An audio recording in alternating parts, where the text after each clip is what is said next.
Hi, everyone, and welcome to another episode of the 97 UX Things podcast. Dan Berlin here, your host and book editor. I'm joined this week by Amanda Rotondo, who wrote the chapter Ask Participants to Tell You What You Don't Know to Ask. Welcome, Amanda. Hi, Dan. Thanks for joining the podcast. Can you please tell us about yourself? Sure. I am a user experience researcher in the Boston area. I've been doing this for over 20 years, and I'm excited to be here. Excellent. Yeah, tell us about your UX journey, how you discovered UX, and how you end up where you are today. I kind of discovered UX as UX discovered itself back in the 90s. Mm-hmm. I was in undergrad and I came across the concept of hypertext fiction, which was brand new at the time. And it led me to realize what could be when online experiences were user driven and how that was so different from, it was essentially brochureware, and sort of lit the path for me that, wow, there's so much more we can do with this technology. So when I graduated, I got a job, information architecture, of course, Mm-hmm. and did that for a while and wanted to learn more about the way that what I was doing and the media I was putting out there affected people. So I ended up getting a master's in media effects from Penn State, and then went back to UX research independently and was doing UX research and design. But really, during grad school, I fell in love with research. And I did that for a while, and I kind of started teaching a bit to see if I wanted to maybe go the professor route. And I loved it. So I ended up going back for a PhD in human computer interaction. And when I finished that, I did love teaching, but I also really missed just being in the field. So I continued with consulting. Mm-hmm. Great. Are there any highlights from working on your PhD that we're sharing here? For my dissertation, I studied the role of empathy in the success of design teams working at a distance, and this was started in 2009. So this was way before the pandemic, before non-co-located working was big really at all, and it was also before people were really talking about empathy. Now it's such a buzzword, and this was at a time where I had to explain to people what that meant. Right. So it was really new and really fun to be working. One of the things that my research didn't come up with this, but it did substantiate it further, is so when you have a group of people working remotely, so like now we would just say by Zoom, it can be very hard to establish, team cohesion. And the one thing that was discovered at this point that has the biggest effect on teams' success working together and enjoyability of each other being on the team is having had met in person one time. Hmm. So yeah, and it's so funny because it's so simple, right? Like, people are trying to think of all these very convoluted things of ways that they can build teams from afar and high tech this, et cetera. And really, you just have to meet in person one time, sort of prove the other is real, and Yep. then the relationship changes dramatically. I thought that was so powerful. Yep. Makes sense. Putting a real face to the name of the people that you're interacting with, and even just that one time, guess it makes a big deal, huh? Exactly. Yeah. Great. Thanks for that. Your chapter. Ask participants to tell you what you don't know to ask. Can you tell us about that, please? Sure. So this all boils down to asking one question, and that question is there anything you'd like to tell me that I haven't already asked? And it's kind of a strange question to ask, but I found it to be extremely powerful. And I sort of discovered it by accident. I Hmm. was working on this project for I was in house at the time, and it was for a company that was working to conglomerate various data across multiple online retailers. So we had an attribution system where we had a big team in India that was going through all of these individual pages of items for sale and giving, I think it was over 100 attributes about each one so that they could then be filtered and sorted. Mm-hmm. So this is a very intensive, very expensive operation. And what was happening is the data from the system was coming back an absolute disaster. It was a mess. There was a ton of incorrect data that was so weirdly incorrect that it didn't quite make sense that it would be, a misunderstanding. So this fell on me to try to figure out. So we tested the system from just a, is it functional perspective, and it was working fine. We did cross-cultural tests because we recognized that we developed the system for a different culture. So we did that. It was fine. We scheduled times to watch employees while they were doing these attribution exercises, and they were doing a perfectly good job, no problem. So we were just baffled. Like, what could possibly be so dramatically wrong? Hmm. So in the end, we decided to, well, it wasn't really in the end. It was sort of as we went along. We were interviewing people and talking to various people and trying to figure out where to go next. And one of the interviews I did toward the end was with somebody who was working the attribution system, just, one of the people on the floor. And I was so frustrated at this point because we had tried so much and I couldn't figure this out. And I just sort of blurted out. I said, is there anything I'm not asking you? You think I need to know? And it was such a weird thing. It just sort of came flying out of my mouth. And the participant just sort of froze for a second and, kind of looked at me over Zoom, like, wow, you just went off script. And and then she said, uh, well, maybe about the volume bonus. And I was just, what are you talking about? And so it turned out the floor managers were incentivized based on how many products had been attributed during their shift. Yep. So they were then prompted to further incentivize their teams to produce higher volumes. So they had a sort of this very informal deal where it's like, hey, whoever attributes the most product on this shift, I'll give you $50. And it was this very casual, very, sort of informal thing.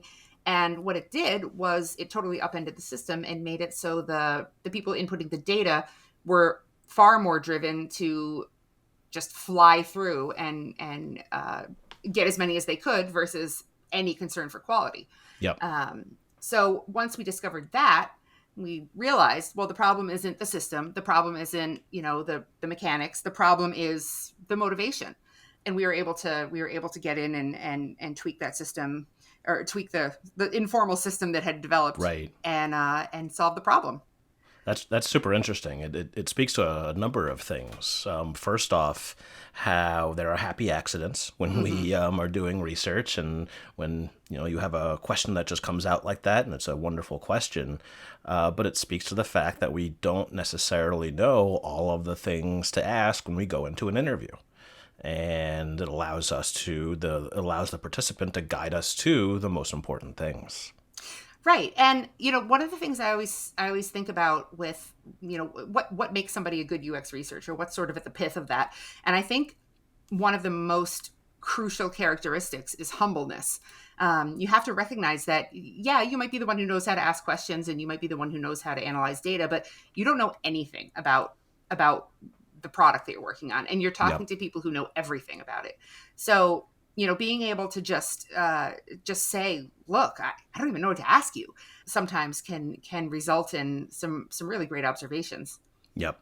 And it can come out, we can learn things that go beyond the things that we're thinking about. In your case, you were concentrating on the user interface itself, but it uncovered this business process problem, which, user experience and business process are often intertwined. But it's interesting how that one question allowed you to uncover something that was not beyond the scope of what you were investigating, but an important tangent.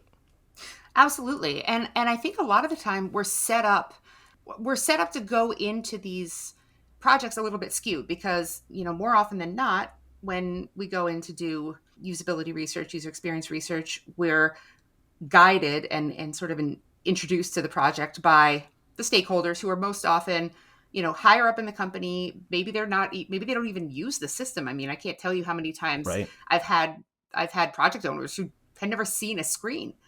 And so they're the ones really kind of framing the project up for us and telling us who to talk to and being the gatekeepers. And it's extremely common that the problem is something that they don't know to direct us to. Yep. No, that's a great point. It allows us to not eliminate, but check our biases in terms of how we're approaching the research and rely on the participant to guide us. Exactly. And even when the participants are stakeholders, right? And so when you're doing stakeholder research at the beginning, a lot of times the stakeholders are, they're existing within a power structure. They have a boss. The boss has an agenda. They have people who work for them that they need to protect in certain ways. There's so many politics, and they might not be empowered to speak out on certain issues, or to really kind of say, hey, my boss is great, but she's not really guiding you in the right way. So by giving this opportunity in a one-on-one interview in a very sort of comfortable setting, Right. it often lets that power dynamic kind of shimmy to the back a little bit and lets Yep. people speak a little more openly. Yep. So I was really happy when you wanted to write this chapter because that question is my favorite part of the research. Is there anything I didn't ask you today that you think is important for me to know? And it's so important or so useful outside of research too. I mean, we're always researching in our world, right? But when we're doing, as you said, when we're talking with stakeholders or we are chatting with colleagues, we don't know all the questions to ask. And I think people appreciate when we look to their perspective for what we should be thinking about. Exactly. And there's two times when I'm out in the wild, in my own personal life, where I realize, like, oh God, I'm a researcher. The first is when I ask a question and, like, unbiased, I say to my kids, like, do you want to go out for ice cream, or would you prefer not to go out for ice cream? Right. And then the second is when I bust this question out at the end of, just regular interactions. And I do it because, like you said, there's so much value in it, just in so many different situations. Yep. And so I'm a UX consultant, always trying to sell business. And honestly, I always ask that question when scoping a project. It's because scoping a project is its own research project. And so look to the potential client to help guide me on the things I may not be, thinking about. Sure. I think that's a great question to ask at that point. And also I think it clues your potential client into the fact that you are aware that you don't know everything. Mm, And you may stand out within their process as somebody who's truly curious and, like I said, humble, and, really going to try to find the answers and not just present a shiny research report. yep. And I love what you said about, keeping humble, because that's what we have to do as researchers because we don't know everything by a long shot. And humbleness is what allows us to be curious, and being curious allows us to uncover deep insights. Exactly. So was there anything else from your chapter you were hoping to convey here today? Are you asking me if there's anything that you didn't ask me that I want people to know? Exactly. Well done. Well done. you know, I the one thing that when this question kind of came flying out of my mouth, I was surprised at myself because it felt very uncontrolled, right? As a researcher, I think you're supposed to sort of, there's this idea that you're supposed to be very very formal, very bullet pointy kind of. Yep. And this was not an instance of me doing that. This was not me playing that role. This was me being myself. And I think that to me was a very powerful observation too, that you have to be yourself when you're doing your research. First of all, because you kind of have to have faith in yourself that you're doing a good job. You know what you're doing. You've got the right instinct for this. And then second of all, just the extent to which participants recognize when you're being yourself and being genuine. And that makes a huge difference in how much they're willing to disclose to you. Yeah, very well put. Have to be yourself. People and participants will sniff out acting pretty quickly and clam up. If you're genuine, it's definitely going to go a long way to keep them comfortable. Exactly. And every time I've tried, early in my career, when I tried to be the formal, fancy researcher, it's been a disaster. Agreed, 100%. And it's a balance between regular everyday you versus who you are in the lab. But you have to let that personality come through, that genuineness come through. Exactly. Great. Well, Amanda, this has been a wonderful conversation. Thank you so much for joining me here today. Absolutely. This has been fun. Thank you, Dan. My guest today has been Amanda Rotondo, who wrote the chapter Ask Participants to Tell You What You Don't Know to Ask. You've been listening to the 97 UX Things podcast. Thanks for listening, everyone. You've been listening to the 97 UX Things podcast, a companion to the book 97 Things Every UX Practitioner Should Know, published by O'Reilly and available at your local bookshop. All book royalties go to UX nonprofits, as will any funds raised by this podcast. The theme music is Moisturize the Situation by Consider the Source. And I'm your host and book editor, Dan Berlin. Please remember to find the needs in your community and fill them with your best work. Thanks for listening.